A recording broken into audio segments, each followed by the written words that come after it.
maqaaxidan camiran ee aad aragtaan waxay ku taalaa bartamaha badweynta Soomaaliya looma ogolaan lahayn in ay daqiiqad shidnaato haddii ay burcadbadeedii ku sugnaan lahaayeen madaxa xeebtooda halkaas oo ay maamul iyo awood ku lahaayeen muddo ka badan 30 sano oo ay Soomaaliya afeeyeen fawdo iyo colaado ka hor inta aanay ku fidin badweynta Hindiya maraakiibta dagaalka oo wata raadaaro iyo hub culus si ay gacanta ugu soo dhigaan burcadbadeed oo ku sugan bartamaha badweynta Soomaaliya tiro ka mid ah doomahooda ayaa ay qarqiyeen qaarna waa ay dileen halka kuwa kalena ay u kaxaysteen maxaabiis ahaan balse burcadbadeedii dunidu ilowday wali waa ay nool yihiin oo waxay raadinayaan fursad u saamaxda in ay dib u soo abaabulaan haddaba su'aashu waxay tahay xaggee ay qabteen burcadbadeedii Soomaaliya kadib markii ay carqaladeeyeen dawlado awood leh ayna aftuubteen maraakiib waaweyn burcadii badda ee Soomaaliya waxay muuqaalkeedii rasmiga ah ku soo laabatay sanadkii 2006 weeraradii ay fulisay intii u dhaxaysay 1991 ilaa 2006 waxay ahaayeen kaliya 30 weerar halka sanadadii kala ahaa 2007 ilaa 2015 ay u soo joogeen weeraro laba jibaaran waxaana burcadu ay aftuubatay boqolaal maraakiib iyadoo qafaashay kumanaan badmaaxayaal ah howlgalladii burcadbadeedu ay fulisay markii la tiro koobay sanadkii 2011 waxay gaadheen 237 weerar halka ay ka heleen hanti gaadhaysa $10 milyan celceliska madax furashada markab kasta waxa uu gaadhayaa $2 milyan dawladahana waxay budgetkooda ku dareen $6 milyan sanadkiiba la dagaalanka burcadbadeedka intii laga guda jiray sanadkii 2017 waxa Mareykanka iyo Shiinuhu iska kaashadeen tirtirida burcadbadeedan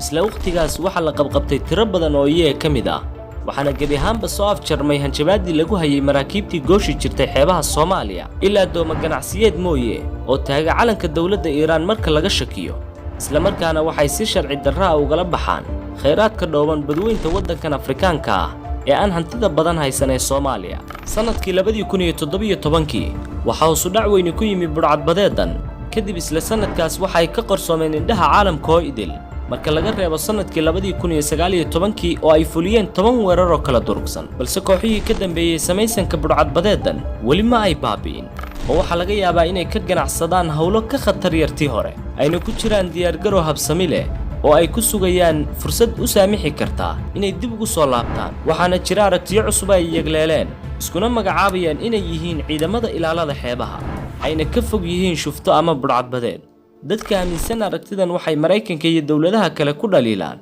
in ay burburinayaan ciidamada badda ee Soomaaliya ifafaalaha unkunka burcadbadeednimada ee gudaha Soomaaliya waxa sabab ah markii ay soo ifbixeen doomo ajaanib ah oo si sharci darro ah u daldalanayay kheyraadka badda Soomaaliya waxaana dib hor leh u geysteen kalluumaysatadii Soomaalida ahayd iyagoo ka qarqoomiyay doomahoodii halka dad badan ay ka laayeen ciidamada ilaalada xeebaha waxa iyagana loo yagleelay si loogula dagaalamo doomahan aan sharciga u haysan ka kalluumaysiga xeebaha Soomaaliya ilaa ay isku rogtay in weeraro isugu jira dil iyo aftuub lagula kaco doomahaas markii ay dhagaadeen ma shuftaa mise wahliyeeyo qaar ka mid ah burcadbadeedda ayaa waxay ku goodiyaan inay dib u bilaabayaan shaqooyinkoodii burcadbadeednimada ahayd isla markaana ay soo celin doonaan badweyntii ay ka talin jireen markii hore halka qaar badanna ay ku hoos nool yihiin lana shaqeeyaan doomihii sida sharci darrada uga kalluumaysan jiray badda Soomaaliya soo laabashada burcadbadeedan ayaa waxay u muuqataa mid fudud haddii ay dawladaha waaweyni ka joogsadaan ilaalinta xeebaha Soomaaliya marka loo eego hubka ay haystaan burcadbadeedan oo ay ka mid yihiin doomo xawaare sare jaraya oo gaashaaman hubka rida rasaasta xidhiidhka bambooyinka gacanta qoryaha garabka lagu rido oo la iskaga caabin karo weerarada cirka uga yimaada gantaalada loo yaqaan RPG waxaana intaas dheer qalabka sheegaya goobta GPS telefoonada la shaqeynaya satellite-ka qalabka lagu dhageysto codadka ay isweydaarsanayaan maraakiibtu iyadoo loo raacayo habka raadiyoga iyo rinji u diiday raadaarka maraakiibta dagaalka inay soo qabtaan doomaha burcadan kooxdan waxay leeyihiin la taliyayaal ku sugan magaalada London oo ka caawinaya inay gacan ku dhigaan ugaarsigooda geedi socod tayo leh inkastoo burcadbadeedu fulisay kumanaan weerar oo kala duwan haddana waxaa jira dhacdooyin waaweyn oo taariikhda u galay tan koowaad waa aftuubashada markabkii xamuulka ahaa ee Viina oo laga lahaa dalka Ukraine bishii Sebtembar 2008 waxaana saarnaa shaqaale ka kooban 22 badmaaxayaal ah 17 ka mid ah waxay ka soo jeedeen Ukraine saddexna waxay ahaayeen Ruusiyaan halka midka kalena uu ahaa Latvian markabku wuxuu siday 33 taangi iyo tiro gantaalo ah oo badan waxaana markabka la fasaxay markii la bixiyay madax furasho gaadhaysa $3 milyan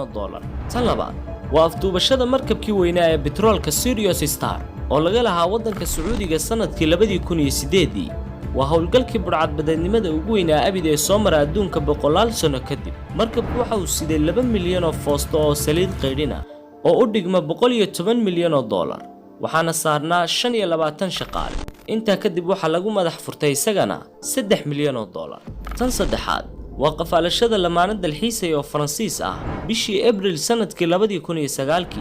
ciidamada Faransiiska waxay isku dayeen inay awood kula soo wareegaan labadeeda muwaadin, balse waa ay ku guul daraysteen. taasina waxay horseeday in burcaddu ay disho lamaanihii, iyagana waxa ku nafwaayay 5 qof. tan afraad ee ugu dambaysa waa isku daygii ay ku filisay burcaddu markabkii konteenarada ee Maersk Alabama sanadkii 2009,